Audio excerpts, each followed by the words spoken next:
Hello. Wow, may saging. Saging kayo dyan. Dito na. Oh my God, it can't stand. Because Slice is life. Welcome back mga kasosi. So, hindi naman masabing mukbang, pero kakain kami habang pag-uusapan. Ang topic po natin for today ay Life lessons in your 30s. Nandito siya, lalabas siya dito. 30s. Hindi mo pwedeng R30s, ako lang. Ay, hindi kasi episode mo to, di ba? No! Grabe ka naman! Ano yung sabihin? Ako yung... Hindi ka- Yeah. In your 30s. In R30s, meron po episode- kasama siya. Huwag kang epal sa Episode- earth. So, habang, simulan na natin ang kainan habang life lesson of 30s. Yeah. Kasi, So, bakit pa- 29 pa lang ako eh. Bakit ba, hindi ka nasasaktan sa inyo? No physical. Hampas ko kaya sa iyo to. Gusto mo masaktan, ha? Okay. So, life lesson at 30s. Pubuksan ko muna yung mainit na, ha?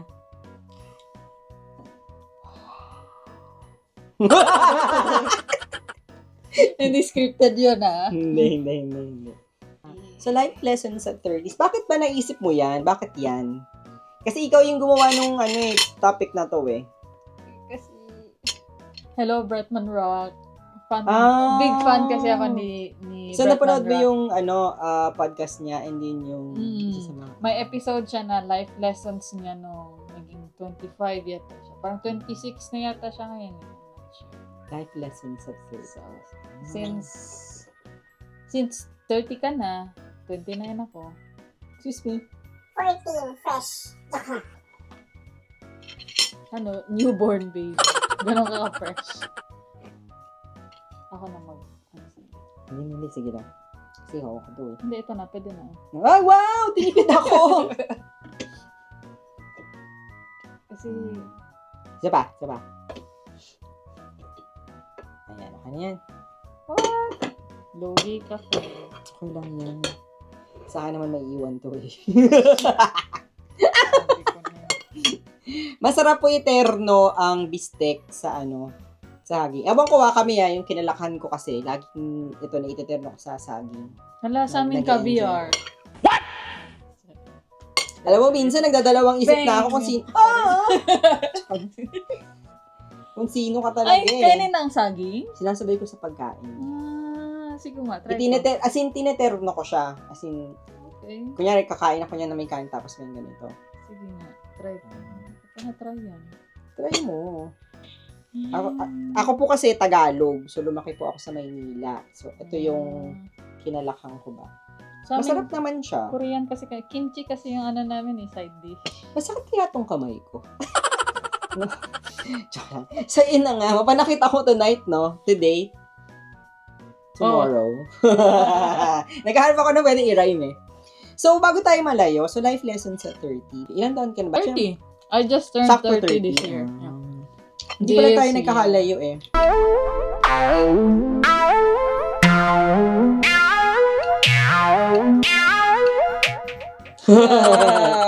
Ako ay 37 na. Wow, grabe! Naman siya own realization. Syempre, may mga, minsan, pag nagpa-browse ka sa social media, may mga nakikita ka na papanood. Sino ba to? Kanina ko to napatood. Kay Dan Martel. Ayan, para sure tayo. Pamamaya, tayo. Yun. Disclaimer. YouTube personality. Ayun. So, sinabi niya, don't make the mistake of trying to be good at something you hate. If that makes sense. Parang ganon. Parang, kunyari, meron kang hindi mo siya gusto, hindi mo siya trip, pero you're trying to make yourself good at it. Kasi yun yung kailangan mo ngayon, yun yung, alam mo yun. Na-realize ko na, dati kasi ang goal ko lang nun, dati is kumita kasi, mukha po talaga akong pera. Lahat naman So, tayo. gusto kong kumita ng malaki. Minsan, kahit na hindi ko gusto yung trabaho, pero malaki yung kikitain. Pag-aaralan ko, matututunan ko, tapos magiging magaling ako doon. ang goal ko talaga is makahanap ng trabaho na nagpo-provide ng malaking kita kahit hindi ko siya gusto.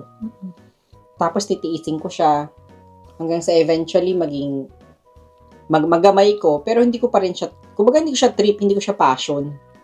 And then eventually, totoo pala yung sinasabi nung Dan Martin na yun, na hindi maganda pala yun. Kasi it will eventually magkakaroon ka ng frustration, hindi maganda sa mental health mo. Ang suggestion ni Dan Martel is ano daw, do something na yung gusto mo talagang gawin. Yan nga, sabi nga nila. Galingan mo dun. Kasi yun yung gusto mo eh. So, mas madaling maging magaling dun kasi yun yung gusto mo.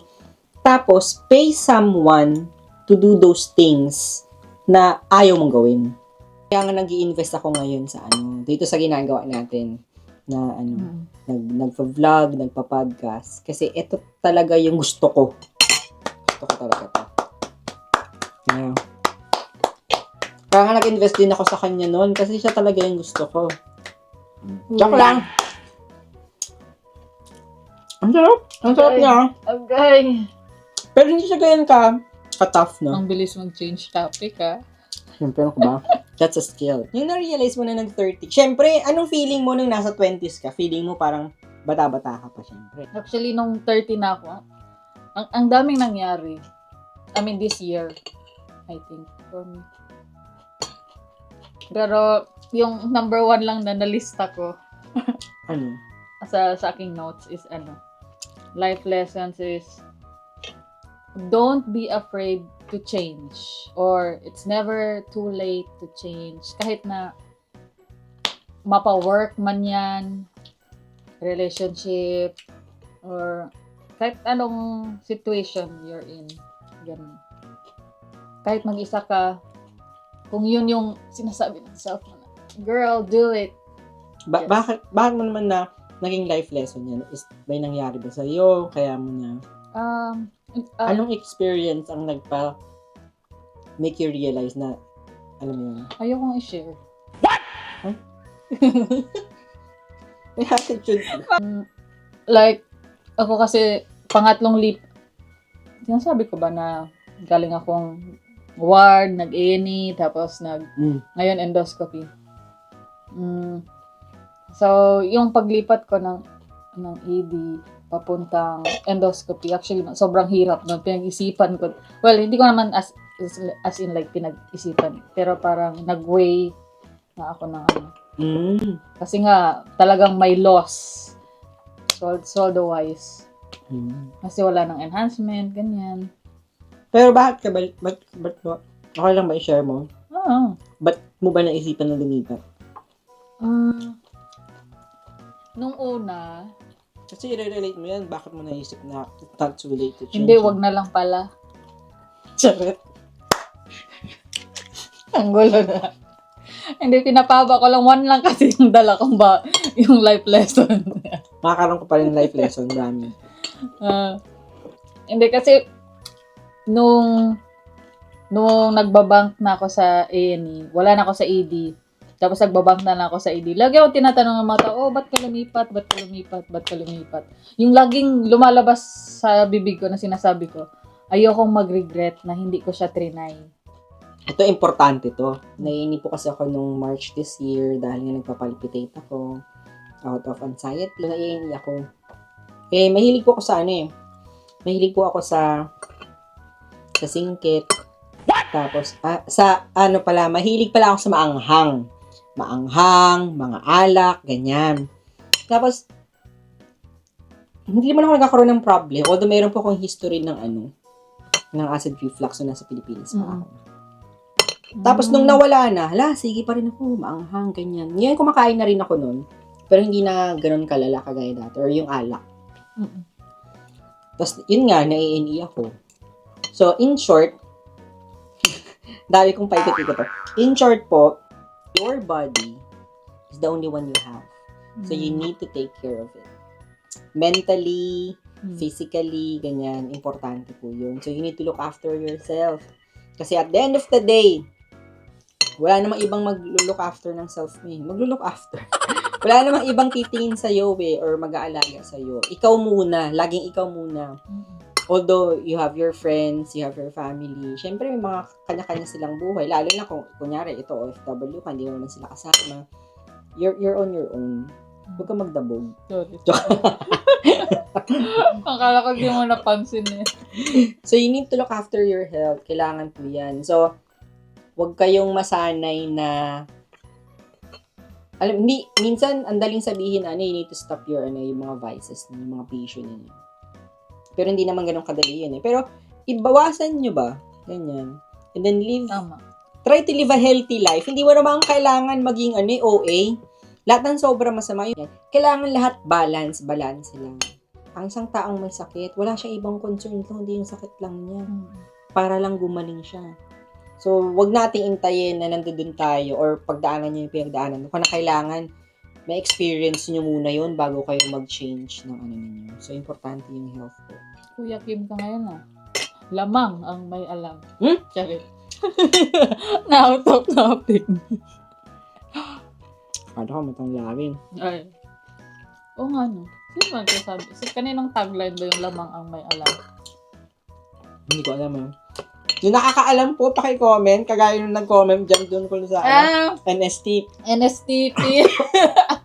Oh my God! Ano, bawal mo salita habang kumakain yun. NSTP. NSTP pala yung inisip mo. Nakalimutan. So, alam nyo kung sino nagsabi nung katagang?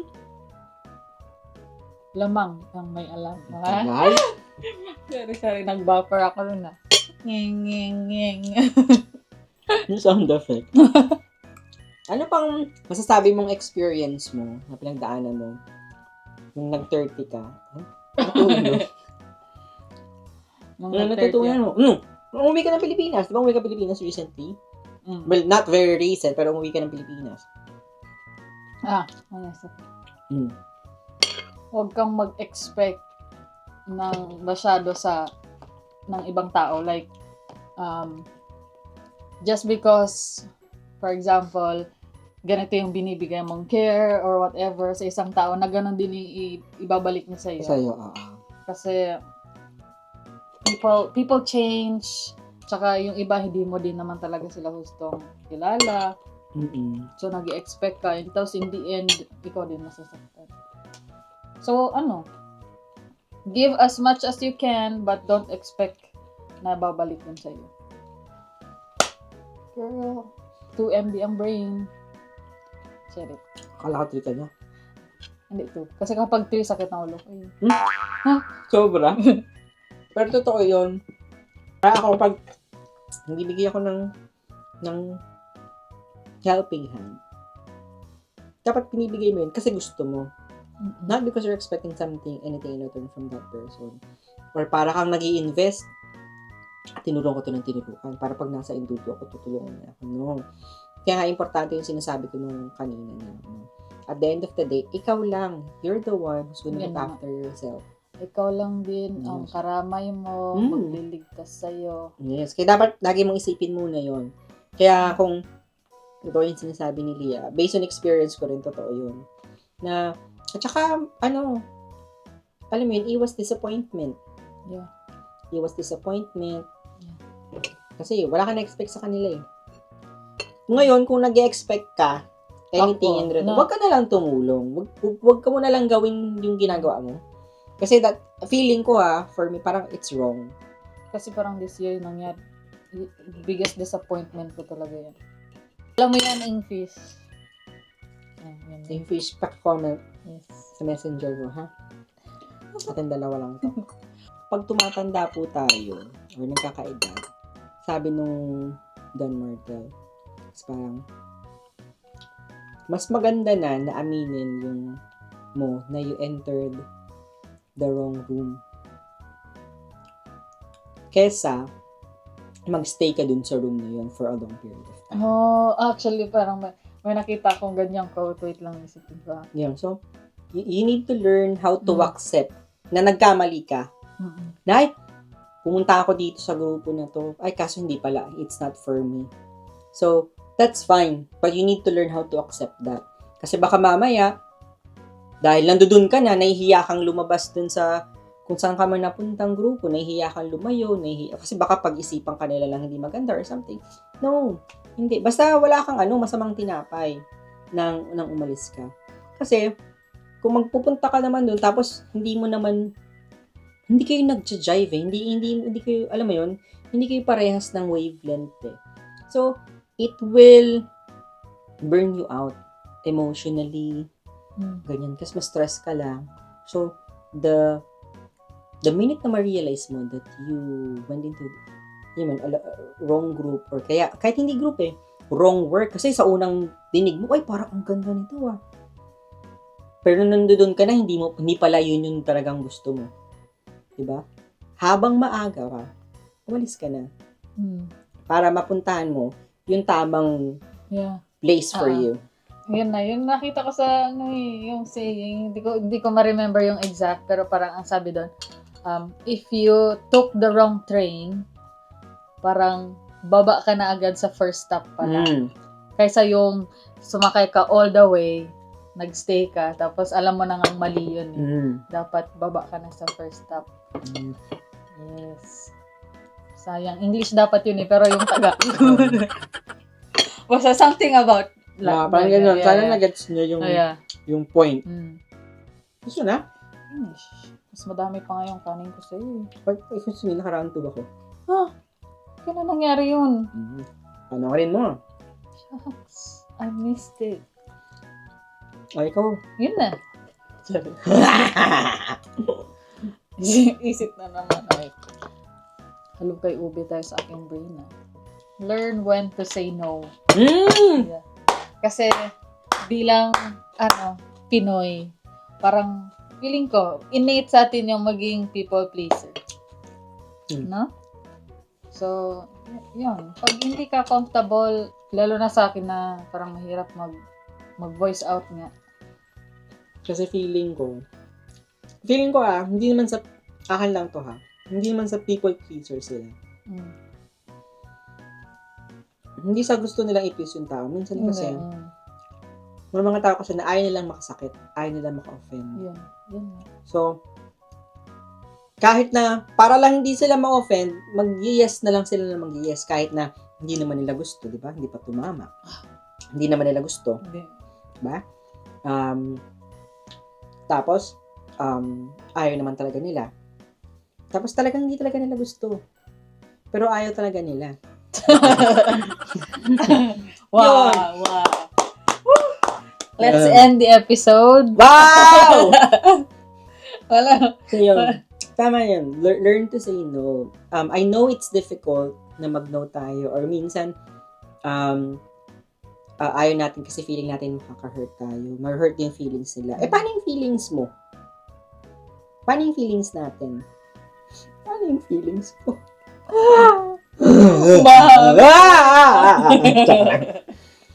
Diba? Kasi, okay siguro kung ako lang to Sige, ikaw lang. Once. Yan. Pero kung lagi, no, hindi na po pwede yun. Na, alam mo yun, ako meron akong may threshold ako na hanggang 3 lang. Nililimit ko yung sarili ko na hanggang 3. Naka-1 ka sa akin, sige, okay lang yan. Naka-2 ka, okay lang yan. Pangatlo, hindi ka na pwede maka-4 sa akin. Makikita mo kung maghalo ang balat sa tinalupan, girl. Wow. Ganun. Yun, learn to say no. Kasi isipin mo rin yung sarili mo. It's really difficult to say no. Pero isipin mo, is this something na gusto mo ba talagang gawin? Diba? Or willing ka bang tanggapin yung consequences afterwards? Kasi baka mamaya gagawin mo pagkatapos meron ka naman palang sama ng loob na iipon na lang sa loob. Diba? Actually, yung susunod na life lesson ko is related sa parang ganyan, learn to say no. You need to teach people how to treat you. Diba? So, kung gusto mo na binabastos ka, then that's fine. Mag-yes ka na mag-yes. Kung gusto mo na inabuso ka, di mag-yes ka na mag-yes. Diba? So, you need to let them, ano ba yung gusto mo dun sa ayaw mo? And how you're gonna say that kung yes ka na lang ng yes? Diba? Kasi masasanay sila, dahil hindi ka nagre-react, wala kang sinasabi, masasanay sila, akala nila okay lang. Yes. Pero ako kasi ganun. Pinagbibigyan ko hanggang 1 hanggang 3. Ganyan. Pero pag nakapangatlo ka na, wala na. X na yun. Makakaano ka na. Ganyan. Nakataas na yung sigaw. Actually, sensya na, sasalita tayo pag may laman ng bibig. Mukbang kasi nga eh. Pero ang hirap. Ilapit natin naman para marinig nila yung pag-chew. Mm-hmm.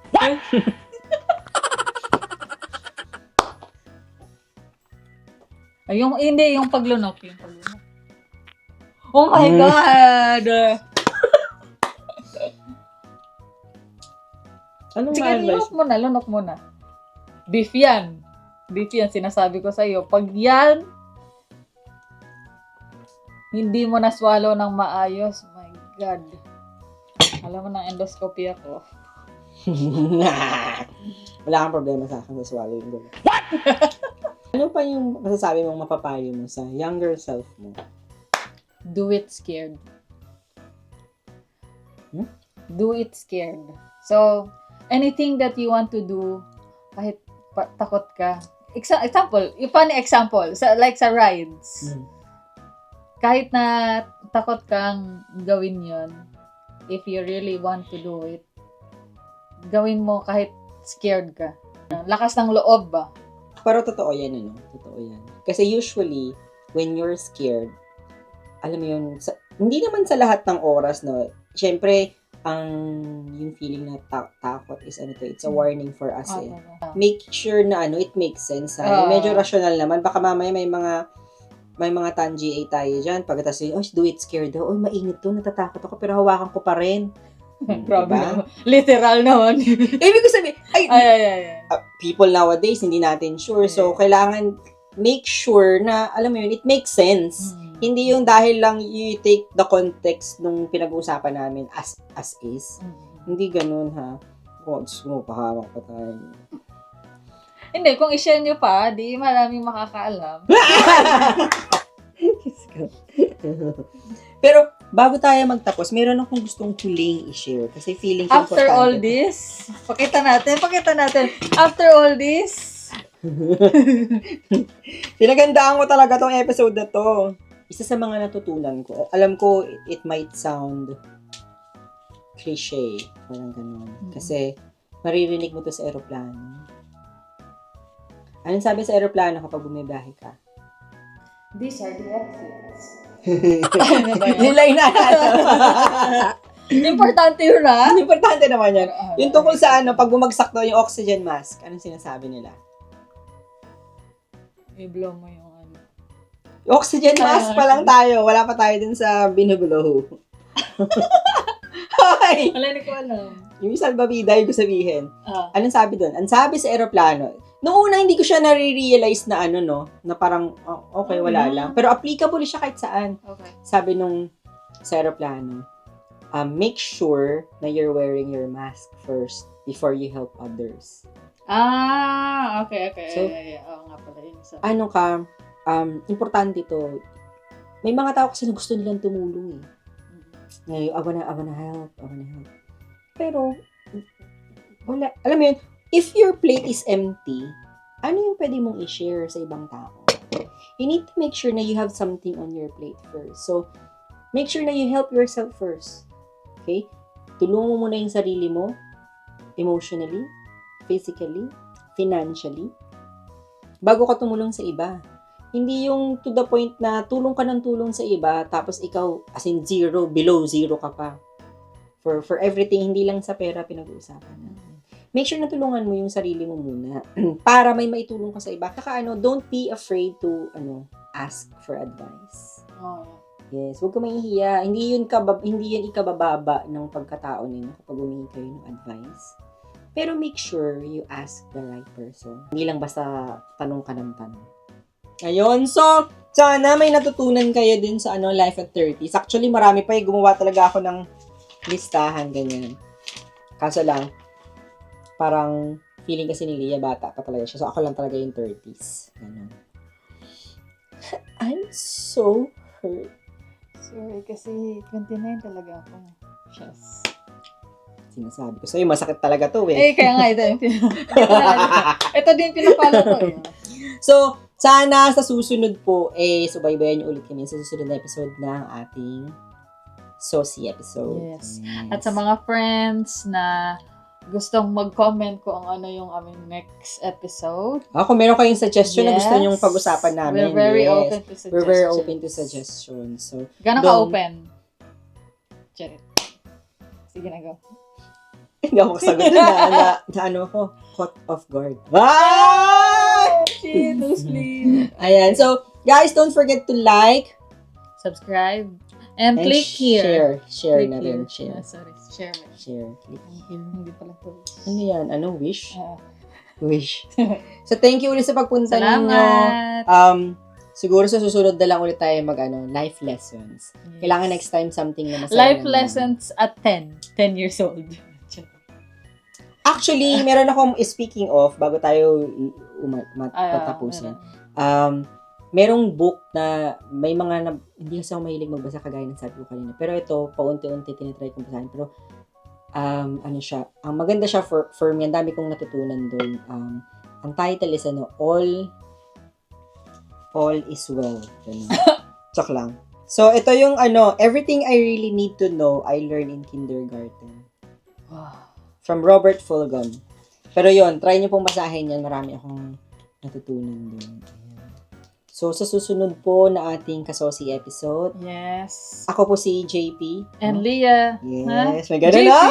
Ano ba? Di ba si Pao? Ako ba yun? Hindi ko alam. Oh my God. Sorry. Ulit. Take 2. Yeah. So, thank you. Ako ulit si Pao. Leah. Yes, ganon. thank you for Dapat watching kaganyan our... ka din. lala. Inuto ako. Okay. Millennial tayo, di ba? Kailan? Millennial post. Millennial pala tayo. Sorry. Millennial ka? Sorry. Nag-seizure bigla. Yeah. Ako ulit si Pao. Leah. And thank you for watching Thank Saucy. you. Hanggang sa Bye. muli.